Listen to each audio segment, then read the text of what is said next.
assume that in the fashion industry it's fairly common. What about the jewelry?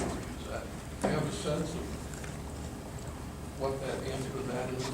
This is a very good question, and I can answer in terms of number of items per month, and also in terms of average price of an item. Good, because average price of an item may matter. I don't know. Yeah. Answer. So this is one of the secondary reasons why we chose exactly the fashion industry to start with. Because there you don't sell so many items, but the items have an average price on Etsy, for example, around $80 to $100. That's, I would have guessed higher, but okay. How about you? What do you expect? I realize that's the first one. What do you expect from the jewelry segment? When you take a look at a shop of a jewelry maker on Etsy, they have around 100 listings, 100 different pieces of art that they sell, as opposed to fashion where you have mostly 40 to 50 items on your shop window. And the jewelry costs at around 40, 50, 60 average price. Help me put this in context. I have visited craft fairs where all of those categories, I think, are selling.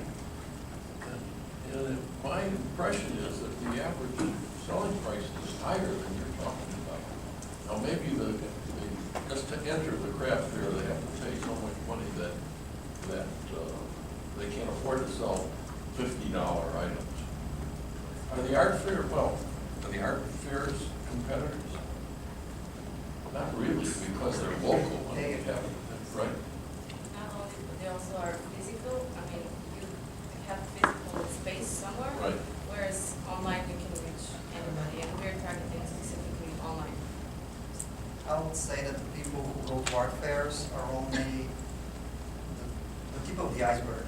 These are the people that can afford to pay to go there, and they have the money, and usually their products are also more expensive.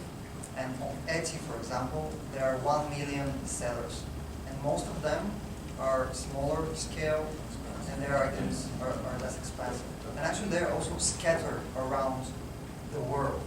80% of people selling on Etsy are in the US, all around the US. The other 20% are from all around the world. So many people would not go to a fair show at the other end of the world just to show their. Okay. If I'm looking on this thing for a piece of, I'm not looking for a high fashion dress, but let me say I'm interested in a piece of jewelry. How does it display? Is it three-dimensionally, or how do you buy jewelry from a picture?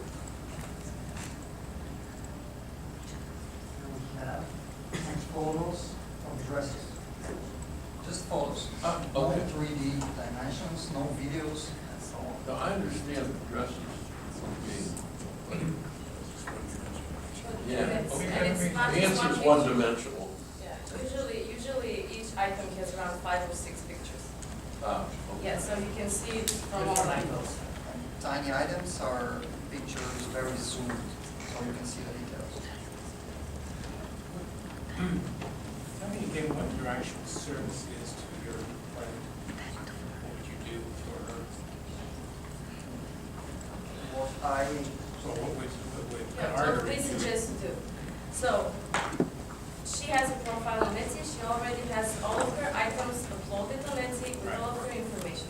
What we do is take it from there, like all of her already uploaded things, and instead of her manually copy and pasting all of that information on other places where she wants to sell, we do it automatically for her, simultaneously on different platforms.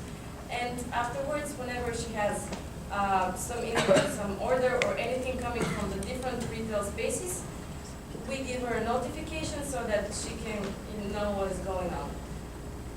How does, so the best possible thing that could happen to her is that her sales would go up.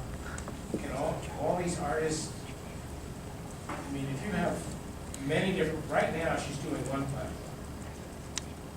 If you put her on 5 more platforms, that could boost your business incredibly fast, because you know that these artists really can handle that, that they want to do.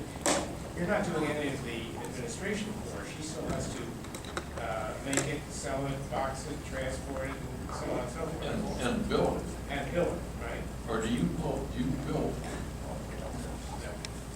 So really what you is providing is exposure, and hoping that that will boost your sales and your revenue. I take it that there's no exclusivity on any of these platforms. In other words, Etsy is perfectly happy for you to take all the stuff that they've got and put it somewhere else.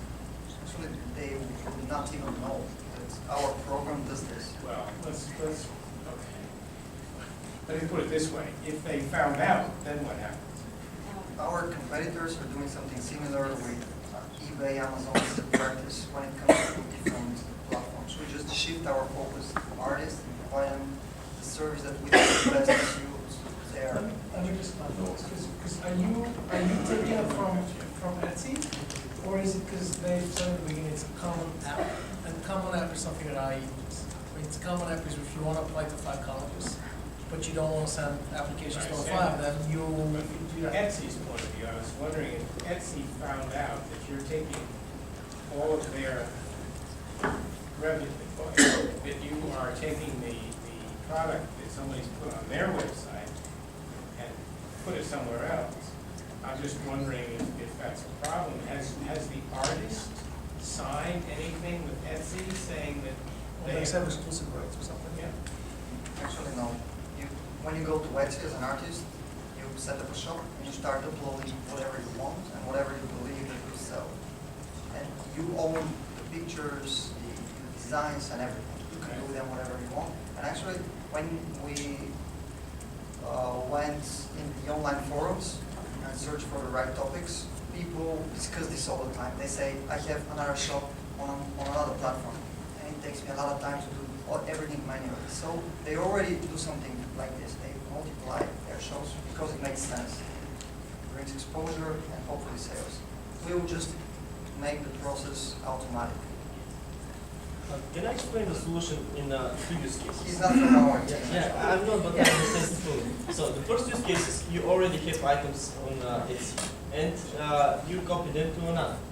Well, maybe everybody has that, but the real value is that when you add something new, it goes to all platforms. Etsy will not reject something that will come to their platform.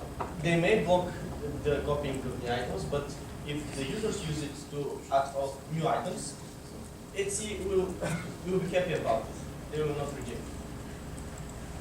Oh, that's actually something interesting. So that if somebody added a new item, it will be added to all of them. Right, right. So in essence, instead of going on Etsy, you go to ARTery, you create one profile, and then you guys help them with one profile. It applies to all the art. That's the common app piece. I'm impressed by the pricing. It seems low enough to be pretty attractive, if I understand it. The limited thing is $15 and $30 and other. $3.